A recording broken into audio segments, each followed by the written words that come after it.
During the early 2010s, the three major gaming companies were gearing up to bring on the next generation of consoles. For Sony, this would become the PlayStation Vita in 2011 in Japan and 2012 internationally, and PlayStation 4 in 2013 internationally and 2014 in Japan.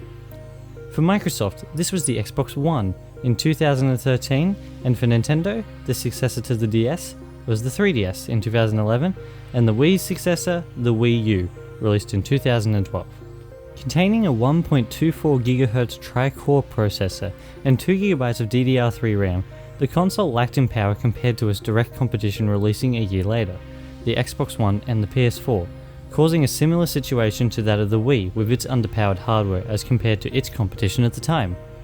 The big gimmick for the Wii U was its separated tablet-like controller with screen built in, that allowed the user to play games separately to the TV and allowing for touchscreen input on supported games, as well as some situations allowing for expanded gaming experiences by having differences between the players on the screen and on the tablet. Over the next 5 years, the Wii U consistently sold poorly, especially when putting it against its direct competition. The console was never able to fully recover, and in March of 2017 was succeeded by the Nintendo Switch, of which has become extremely successful for the company. Fast forward to 2022, and Nintendo has announced that the Eshop for new purchases for both the 3DS and the Wii U are to be shut down on March 27th of 2023. During this 5-year time frame, Wikipedia states the console sold over 13 million units with over 700 games released, placing it between Nintendo's other worst-selling consoles, the Virtual Boy and the GameCube.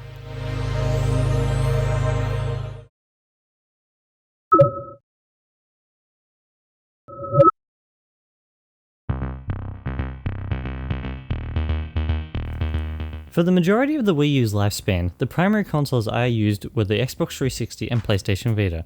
It was not until late 2016, early 2017, during the marketing of the Switch, did my family obtain a Wii U.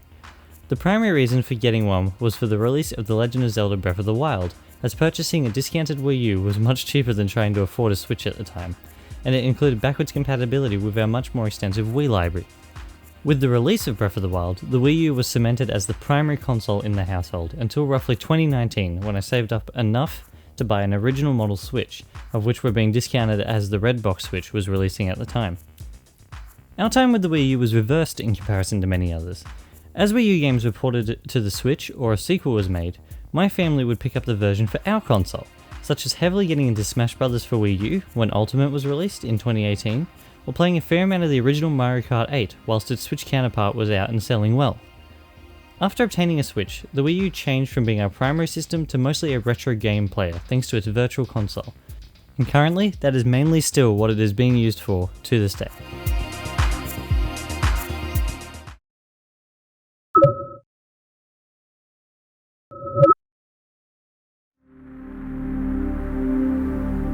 The Wii U released in two variants, a white model with less storage capacity and a black model with more storage capacity. There are two major parts that the console consists of, the unit itself and the gamepad that wirelessly connects to it.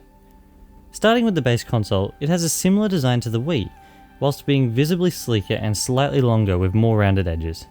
It has a glossy finish, giving it a quite reflective shine.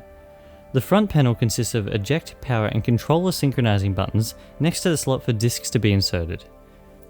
A flap present on the front as well opens to display two USB ports and an SD card slot for extra interface and storage options. One of the sides consists of 4 rubber feet, allowing the unit to lay horizontally, and the other side contains ventilation holes. Flipping over to see the rear, the console houses 2 more USB ports, a large square vent for a fan, a HDMI port, an AV port, an AC adapter port, and a place to plug in a sensor bar. The second part of the package, and the console's defining feature, is the gamepad. It is similar in design to a small tablet placed in the middle of a large game controller. The rear of the gamepad is covered in a matte material with grips on either side for more comfortable hand placement, and a large jutted out area houses the triggers. On the top are the basic bumpers found on many typical controllers, as well as a volume slider, infrared sensor, headphone jack, AC adapter port, and a stylus compartment. The base includes ventilation holes and a dock version of the AC adapter input. On the front side of the device, it keeps the glossy finish of the console and includes many buttons and features. A front-facing camera sits at the top above the 6.2-inch screen that takes up much of the front panel. Surrounding it are joysticks, a D-pad, 4 standard buttons, a start and select button, an NFC reader for things such as Amiibo, some small speakers, a microphone, a home button, a battery indicator, a TV control button that works for some televisions, and a power button for the gamepad itself. However, it can as well be used to power the console on and off if it is plugged in. Moving over to the console's operating system, the first thing that is shown when booting the console is the profile select screen. After selecting a user, it contains 2 different user interfaces, one that displays on the gamepad and one on the TV screen. At any time, the user can switch the 2 around depending on what they are looking to do on the system. The aesthetic of the interface is that of a bubbly, soft and clean white look that evokes a sense of comfort and simple fun that applies to the whole system. The first menu being looked at is similar to that of a Mii Plaza. It can be zoomed in and out and displays a view of the system's Miis surrounded by random characters who are color-coded to the icons floating above them in a circular formation on the screen. The icons display different applications on the Wii U. The apps included on this screen are the Eshop app, where the user can buy and download games and updates, the Miiverse app, where the user would connect with other players before the service was discontinued in 2017, system settings of which can only be controlled on the gamepad, with the TV screen displaying information about each option, a friends list to access other players' profiles that the user is friends with, the Wii U chat app, which allowed people to communicate over the Wii U before the service was discontinued, an icon for the Nintendo Network, the Wii menu, more on that later, the Mii Maker app for creating and customizing Mii costumes, the parental control app to help control the use of the Wii U, and the web browser for looking things up online. Pressing the top right and switching over, the second menu takes many design elements from the Wii and applies it to a bubbly look with a background that pertains floating icons related to the console. Similar to its predecessor, the interface is laid out in a grid format that houses the main apps and software. It extends for 6 pages overall, holding up to 90 apps, including the inbuilt ones. Further, a folder can be made in any of the icons and customized with colors and names. The folders can hold a further 4 pages of applications, which allows the Wii U to display up to 5,392 icons when excluding the spots taken by the mandatory applications. Back on the main screen, primary applications such as the Friends list, Miiverse app, Eshop app, and web browser are displayed in a row along the bottom, as well as 3 other icons. One displaying whether an external storage device is connected, a notification menu to see past notifications sent to the console and profile, and a download management app that allows the user to see any current downloads and how long they will take to finish downloading. Along with these apps, the primary grid menu holds another 3 that perform different functions. The Health and Safety app contains different documents about the information relevant to the Wii U. The Daily Log shows details on each profile's use of the console and the gameplay time, and the Disc Selection menu for when a disc is inserted and is to be played. And rounding off the menu is the profile icon in the top left-hand corner. When opened, it allows the user to switch profile and to look at the information for the Nintendo ID. Finally, when in-game or on the main menu, the user can press the home button to bring up an overlay that allows the user to return to the main menu and check the manual for the console. Across the bottom is the same set of apps from the previous menu, and up the top is a picture of the profile, date, and time, and the controller connections with battery life indication. Pressing the controller settings button on the top right brings up a sub-menu where the user can choose between gamepad or controller settings. The gamepad can have its screen turned off, and the settings allow for the user to change the screen brightness, turn on or off power saving mode, or enable and disable rumble.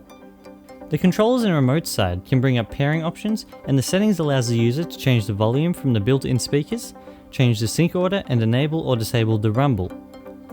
Whilst the menus can be sometimes slow to load, the presentation of the console creates the sense of comfort and simpleness that the whole system revolves around.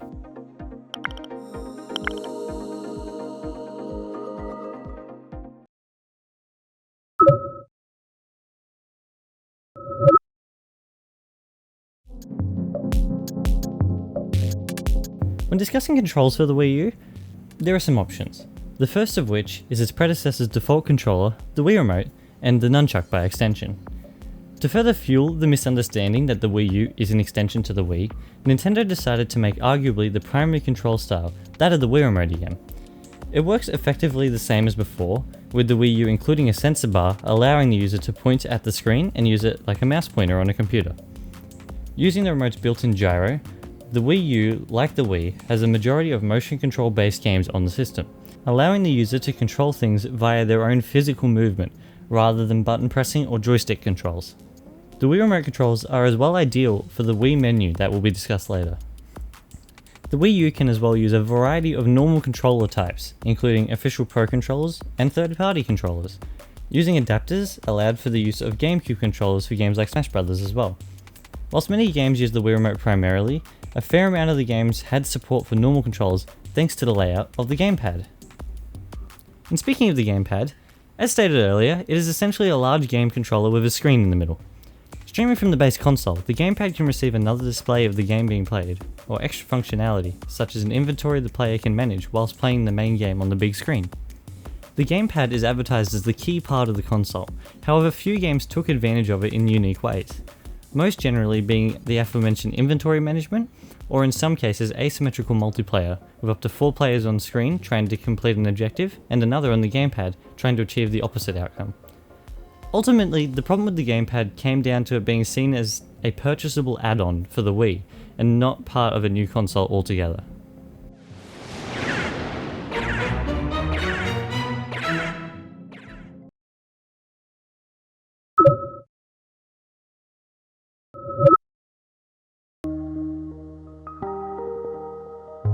During the Wii U's lifetime, Nintendo created many great games to help boost sales, and whilst there was not many third-party games on the system due to the lack of support, the console's library was bolstered by some great games overall. Whilst I cannot cover all in this video, here are some games that are quite notable on the system. As many probably know, Mario Kart 8 Deluxe is the highest selling Switch game, and whilst it has many improvements over the original, the Wii U version is a great time to be had regardless. Mario Kart 8, like many other franchises that released on the Wii U, is the first time the series has been shown in high definition. The game tightened up the series gameplay to be the best it has ever been, and the introduction of DLC tracks and characters kept the game fresh after launch. However, the biggest problem would be the battle mode and it taking place on normal tracks as opposed to specifically created battle maps. This, however, is something that was rectified in the Switch release of the game. The Wii U was the birthplace of the Splatoon series, of which now, with the release of Splatoon 3, is one of Nintendo's biggest properties. The core concept of covering things in ink instead of winning via taking enemies down is quite novel and works really well. Whilst the sequels improved many things over the original, it is a great game to play campaign-wise to this day. Whilst the 3DS line of systems received the 2 Nintendo 64 Zelda games remastered with quality of life improvements, the Wii U was granted the GameCube Zelda games for similar treatment, Wind Waker HD and Twilight Princess HD. Both games have received improvements in visuals, the most notable of which being the upscale to HD and the new lighting used in the games. They as well received quality of life improvements, helping the pace of the game, and new gamepad inventory systems, allowing quicker and easier management on the fly without pausing the games. Nintendo Land is a game that helps provide reasoning for the second screen. Set up as a theme park of Nintendo experiences, the players control their Miis to play in short games that generally utilize the gamepad in some way. These small games come in a variety of different forms with concepts stemming from Nintendo's mainline franchises. Many of the games support asymmetrical multiplayer, allowing 5 people to play together with one against the rest. Probably one of the best uses of the gamepad, Affordable Space Adventure is a smaller style game where one or more players control a small spacecraft around a planet. Whilst the view of the ship is seen on the primary screen, the gamepad acts as a control panel for the ship, with almost every aspect of its systems present and usable. Playing it multiplayer splits the tasks between the players as if making everyone part of a crew. Before Smash Bros. Ultimate's release in 2018, Smash Bros. For Wii U was the most current, best playing Smash game for many people. Featuring the biggest roster at the time and a good amount of DLC characters, Smash 4 as it's commonly referred to, laid the groundwork for the next game with the sharpest gameplay at the time, allowing Ultimate to take directly from it and improve things even further. Probably one of the most played games for online videos of the Wii U, Super Mario Maker became a fairly large hit for the company. The game was played to the point where techniques could be learned to bypass many of the rules set in place by the developers, and it set a framework for the inclusions the sequel brought with it. It was a great game for younger people getting into game development to experiment and come up with ideas using polished assets and functions. The gamepads used for placing items in a level allowed it to become a snappy level editor with fun quirks.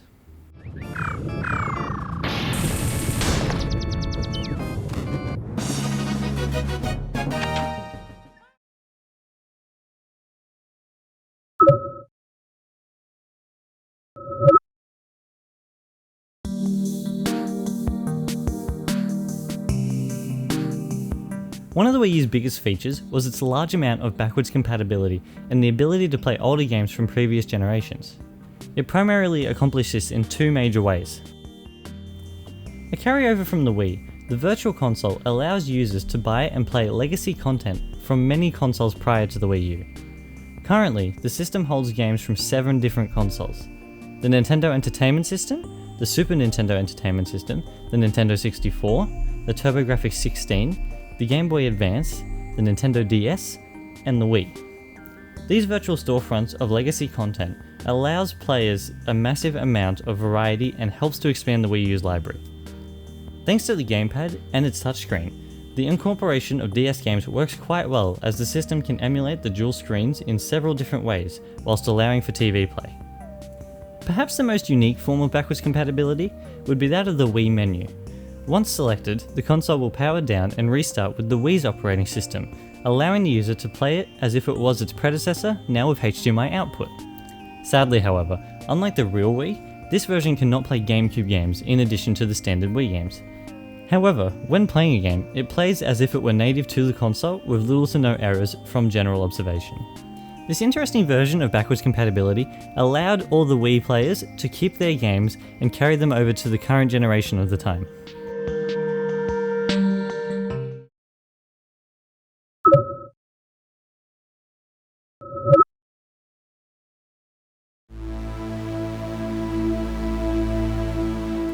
Ultimately, with how the console performed, the legacy of the system will most likely forever be known as a failure.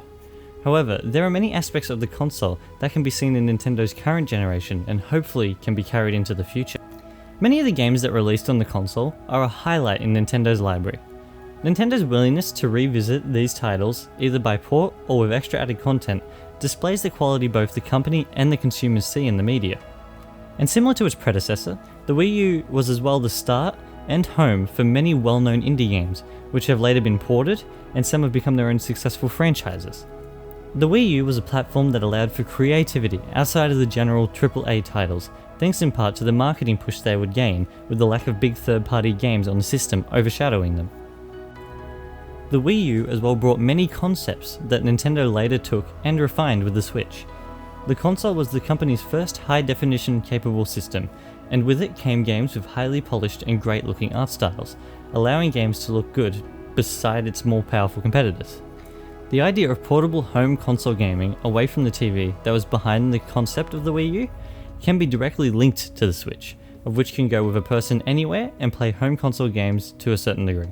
And the integration that the 3DS line of consoles had with the Wii U systems is a predecessor to the unity of handheld and home that the Switch would eventually bring. Perhaps the most important thing to come from the Wii U, however, is the lessons it taught to Nintendo. The failures of the system are bundled together in a list of avoidances for the future, such as avoiding much of the casual and kid-focused marketing whilst keeping the advertisements friendly for everyone. The Switch is toned down in these concepts in many ways, with the more muted colour schemes and the simplified menu systems. Another lesson is the application of more IPs that are separated from the Mario brand, as the majority of first-party output centered around the series on the Wii U.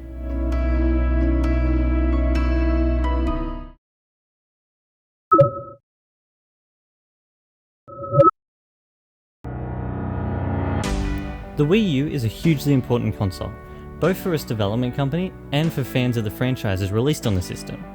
For Nintendo, it was a failure, however a lesson. It taught them not to get overzealous and comfortable with the audience they procured.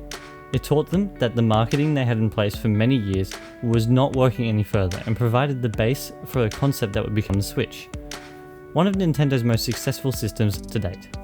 For fans, it gave them games that were different and experimental. Not everything was great, however the first-party library present on the console can be looked back on fairly positively. The quality of the games can be seen by Nintendo's willingness to move them over to the current console many times with extra content. Without the Wii U, along with its positives and negatives, it is difficult to know if the Switch would be as it is now or exist in general. Hopefully, as Nintendo creates new systems and experiences in the future, the good and bad lessons from the Wii U can stick with the company to continue allowing for successful endeavours.